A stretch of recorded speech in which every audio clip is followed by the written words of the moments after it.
Hello, I'm Eric Tenkar, and you're listening to the Tavern Chat podcast. Today, in our gaming news, two things. One, the first, well, I guess they both require disposable income. One though is kind of near and dear to my heart because when I ran AD&D 1E back in my I don't know what mid to late 80s. Actually, I'm guessing but more like early to mid 80s.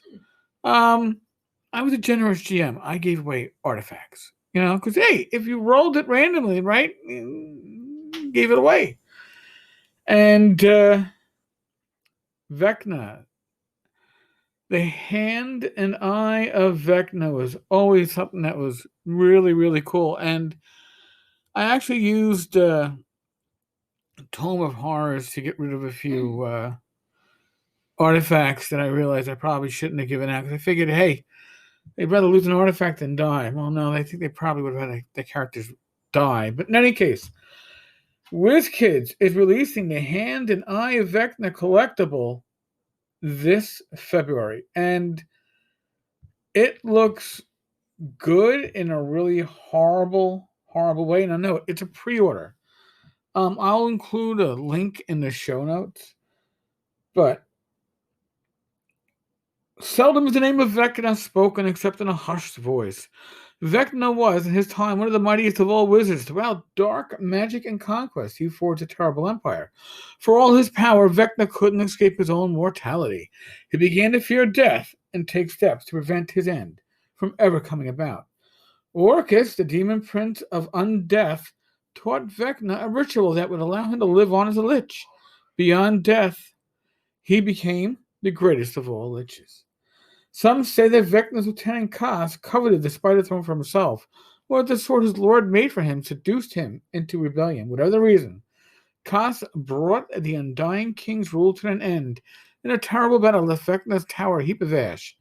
Of Vecna, all that remained were one hand and one eye, grisly artifacts that still seek to work the whispered one's will in the world. Ever have one of your player characters in your party rip their own eye out to stick in the eye of Vecna? Wonderful, wonderful stuff. The eye of Vecna and the hand of Vecna might be found together or separately. The eye looks like a bloodshot organ, torn free from the socket. The hand is a mummified and shriveled left extremity. Perfect for a spot of honor in your game room or on display in your store. Now you can add both relics to your illustrious collection. The bloodshot golden green eye measures 1.5 inches and perches between the fingers of its companion hand. Conversely, the shriveled mummified hand measures about 7.5 inches in length and nests for all to see upon a red swath of satin in a bell jar display case. The wooden display case measures 7 inches, while the glass cover stands about 10.5 inches in height. What will this set you back? $130. I am sorely tempted. I have no idea where I could display it without disgusting people, including myself. But yes, it's one of those things that you go, wow, so cool, and yet so not cool.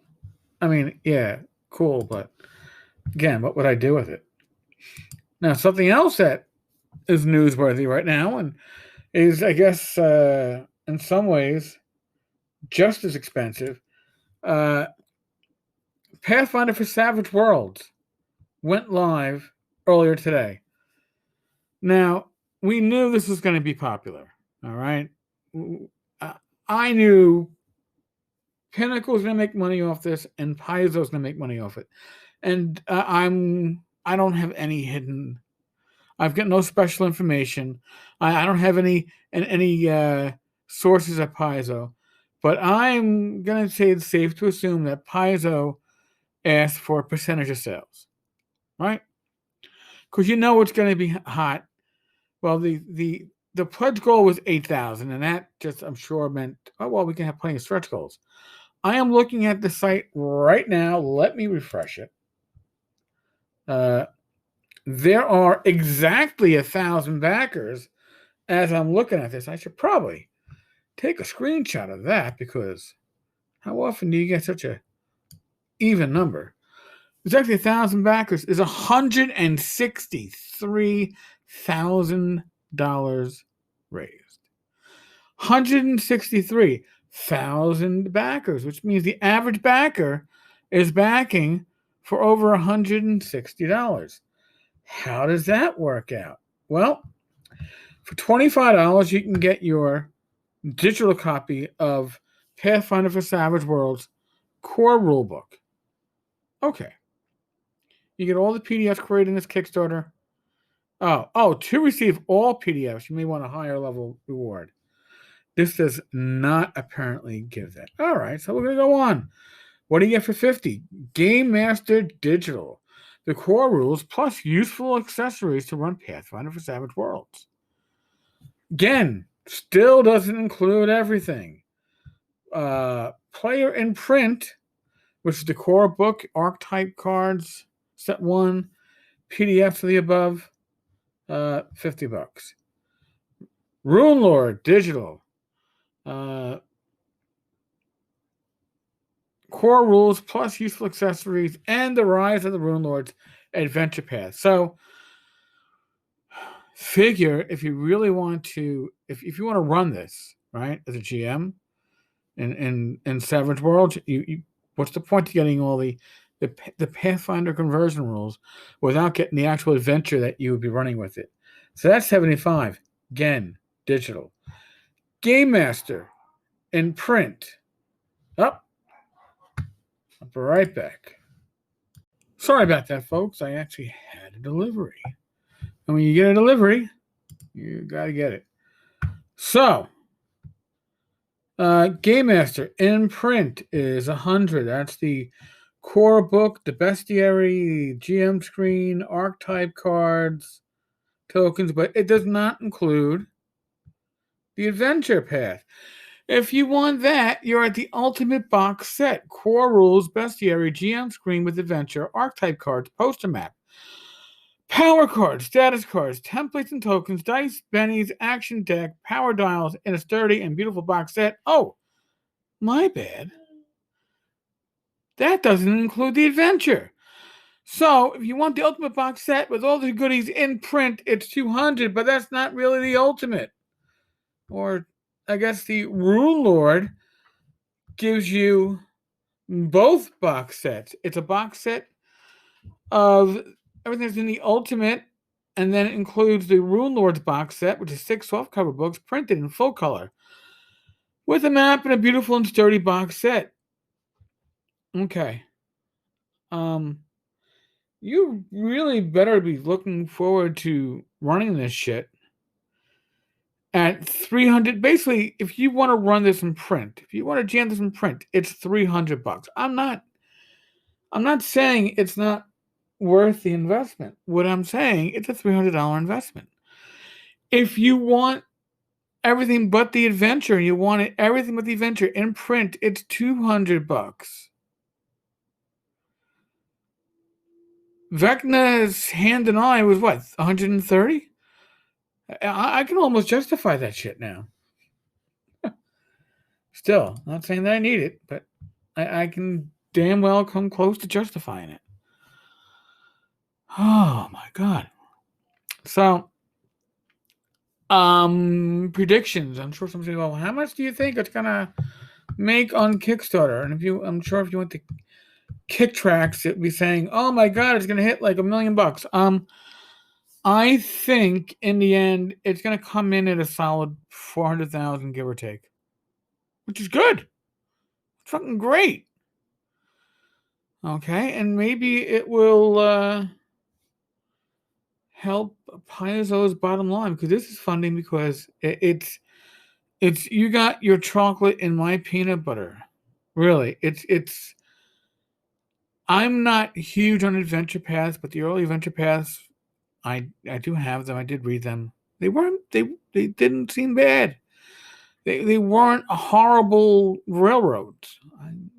have an issue with adventure paths in general. I don't know. Sue me, folks. Sue me. So that's your news for today. Nothing horrible. Nobody fucking around in Kickstarter, right? Nobody telling you that your print-on-demand books no longer going to be saddle-stitched. That was all yesterday. This is today. Folks, we are still in the midst of the world of COVID. Use your fucking common sense. You have it. Use it. So many of us don't use it. It's like common sense is an optional trait. It's like, common sense. Can I make that my dumb stat? I'd like to make that. I'll take that as a disadvantage in GURPS, please. No common sense. Folks, common sense is your best protection against COVID. Be safe. Be well. God bless you all. Roll those dice and roll it well. Knock on wood, Bad Mike and myself will be live tomorrow night at Tenkar's Tavern. Well, Talking Crit live stream, youtube.com/Eric Tenkar. You will hear the live stream on this podcast later on tomorrow night. But if you want to participate in the live stream, and our live streams have been getting pretty participatory, join us tomorrow night, 8 p.m. Eastern, youtube.com/Eric Tenkar. If you want to support this podcast, besides subscribing to the podcast, subscribe to the YouTube channel, I just said. youtube.com/Eric Tenkar. Your subscriptions mean a huge amount. Cost you nothing. But it gets YouTube videos seen. It gets more people onto the live streams. And it just makes them better. And that's all we want. Really. We want to make them even better. So, folks, again, thank you. And mañana. Laters.